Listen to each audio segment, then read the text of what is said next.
যে আল্লাহ পশ্চিমবঙ্গে অন্তত বছর 15 একটু বিজেপির যোগীর রাজত্ব দাও, যোগী একটু 25 বছর 15 বছর পশ্চিমবঙ্গের মুখ্যমন্ত্রী হোক।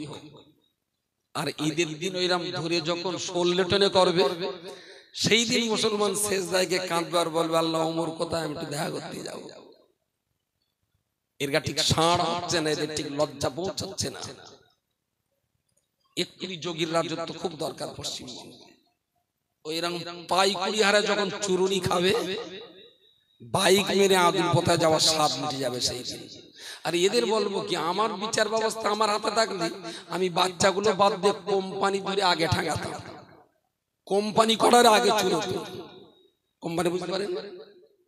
ঈদের আগের দিন না কদিন আগে মাদুরে থানায় মিটিং, বসিরহাট থানায় মিটিং, পুলিশরা বারবার বলছে আপনারা যারা ইমাম আছেন গ্রামে গ্রামে একটু বলুন, ঈদগার মাটিতে বলুন বাচ্চাদের হাতে যেন বাইক না দেওয়া হয়, একান্তই যদি দেওয়া হয় তা যেন বলে দেওয়া হয় যে 30-40-এর বেশি না চালায়, যাদের লাইসেন্স নেই তাদের জন্য বাইক চালাতে দেবেন না, ওরা যখন বাইক নিয়ে বেরোবে একটা হেলমেট নিয়ে যেন বার হয়।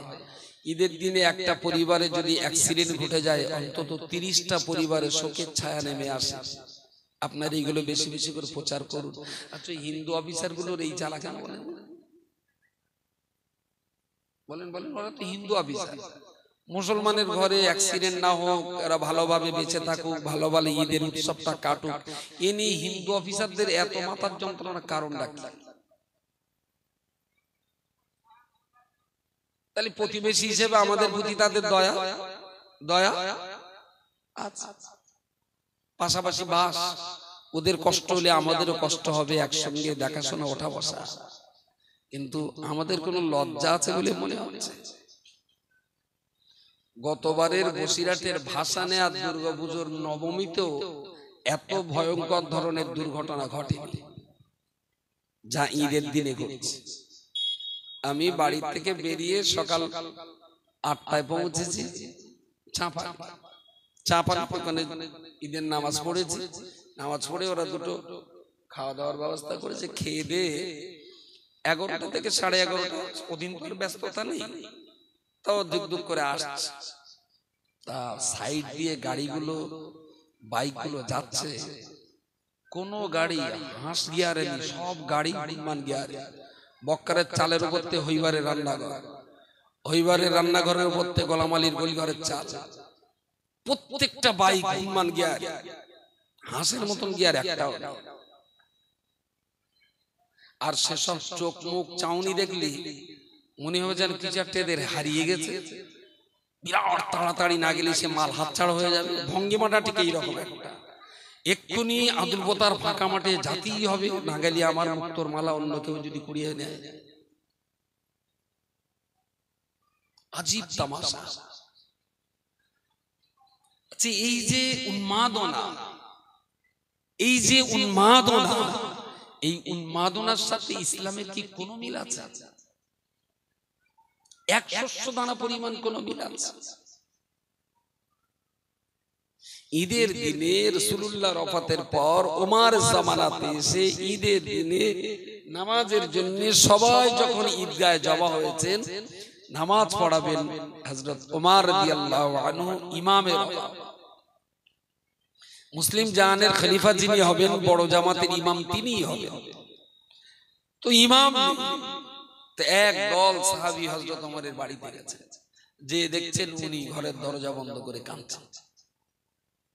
তো বাইরে থেকে সালাম করলেন, উনি সালামের জবাব দিয়ে চোখ মুছতে বাইরে আসলেন, বললেন আমরা সবাই আপনার পিছনে ঈদের আনন্দের খুশিতে উন্মত্ত হয়ে আমরা ঈদের নামাজ পড়বো, আর আপনি এখন ঘরে দরজা দিয়ে কাঁদছেন।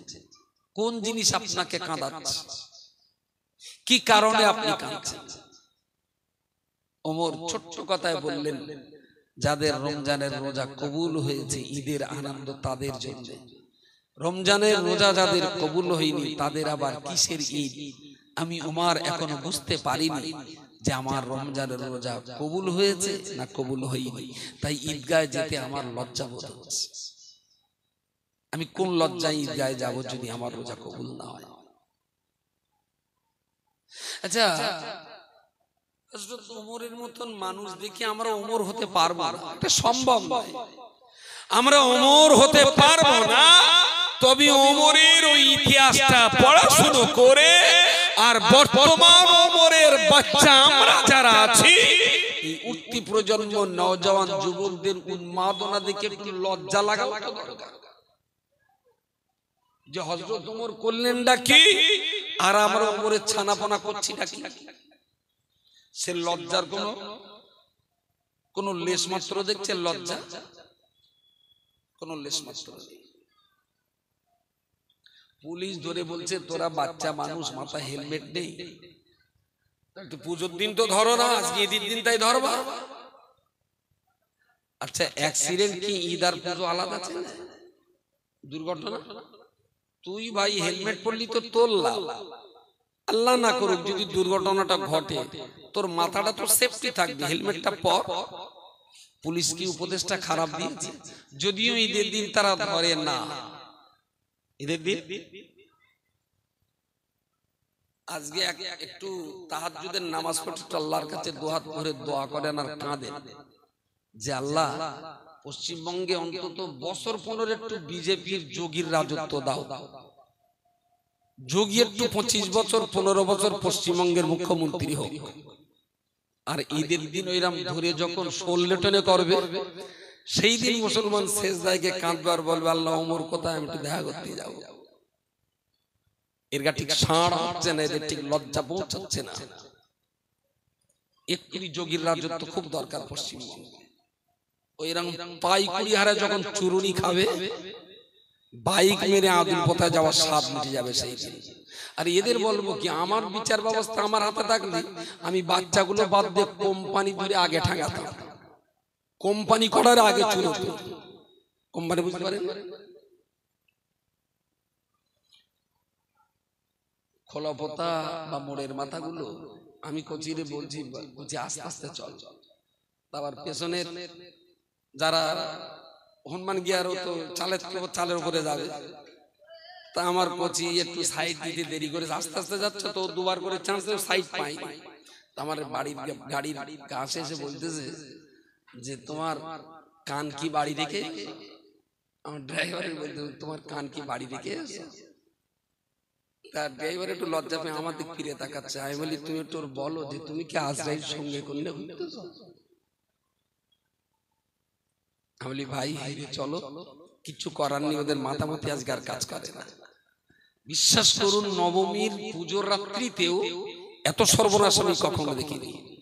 কালকে ঘোষবাড়িতে যাওয়া যাচ্ছে, ঘোষবাড়ির হাজিয়ে গ্রামে দুটাটা নেই, ঘোষবাড়ি বুঝতে পারেন না? বুঝতে পেরেছেন মানে? তাহলে হাজিও আছে, ঘোষবাড়ির হজ করা হাজি। ঘোষবাড়িতে কালকে 3 কিলোমিটার জুড়ে এদিকে ওদিকে জাম, তার ভিতরে এক পিস হিন্দুর বাচ্চা আছে কিনা সন্দেহ আছে, এক পিস হিন্দু বাড়ির মা বোন আছে কিনা সন্দেহ আছে, যা সর্বনাশ করছে। এমনি যে কটা হিন্দু একটু বিজেপি টিজেপি করে না, ও হিন্দুগুলো বিজেপি করবে শুধু মুসলমানদের এই বাড়াবাড়ি কম করার জন্য। বুঝতে পারেন কি বলেছি? যারা 100-র ভিতরে 30টা, তাই এই জ্বালান জ্বালাচ্ছে। এরা যদি এর চাইতে সংখ্যায় বাড়ে তাহলে আমার রাস্তাঘাটে উঠতে হবে না, চুরো ধর আর চুরো শুরু। প্রিয় শ্রোতা মণ্ডলী, মনে রাখুন যে কথা বলতে বলতে এত দূর পর্যন্ত চলে এসেছি, আসলে আমরা সবাই তো দায়িত্বশীল, সবাই আমরা কর্তব্য পরায়ণ, প্রত্যেকেই তো আল্লাহর পক্ষ থেকে কিছু না কিছু দায়িত্ব আমরা পেয়েছি। যিনি গাড়ি পরিচালনা করছেন, প্যাসেঞ্জারের দায়িত্ব ড্রাইভারের উপরে বর্তে যায়। যিনি ধর্মসভার বক্তব্য রাখছেন, শ্রোতার দায়িত্ব বক্তার উপরে বর্তে যায়। যিনি মসজিদের ইমামতির দায়িত্ব পালন করছেন, বক্তাদের দায়িত্ব ইমামের উপরে পড়তে যায়। যিনি পীর মুরিদের কাজ করছেন, মুরিদের দায়িত্ব তো ইমামের উপরে পড়তে যায়। অতএব যিনি যেমন দায়িত্বশীল ব্যক্তি, আল্লাহ পাক রব্বুল আলামিন হাসরের মাঠে তাকে তেমন কথা জিজ্ঞেস করবে।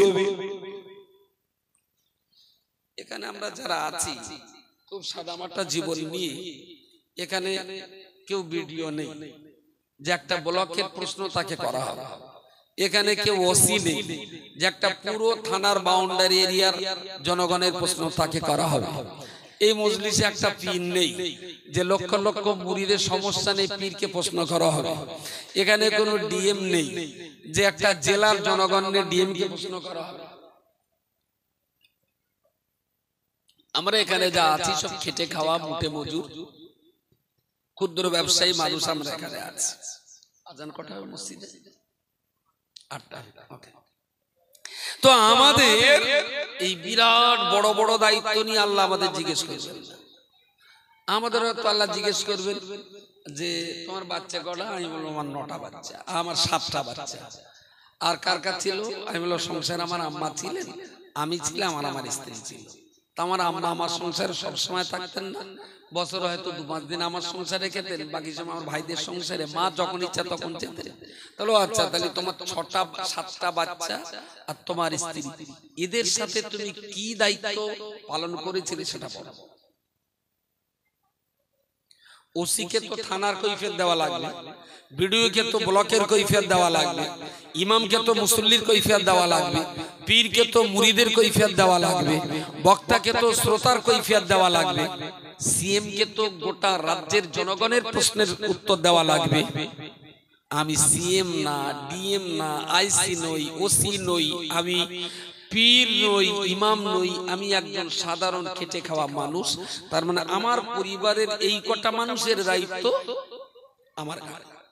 এই কটা মানুষকে নিয়েই আল্লাহ হাসরের মাঠে আমাকে জিজ্ঞেস করবে, তোমার ছেলে মেয়ে তোমার স্ত্রীর সঙ্গে তুমি কেমন ব্যবহার করেছিলে, কি দায়িত্ব পালন করেছিলে। আচ্ছা, এর বাইরে যাওয়ার আর কোনো লাইন আছে? যাওয়ার কোনো লাইন? যেমন দায়িত্ব তেমন প্রশ্ন। এবার যেটা জিজ্ঞেস করবার,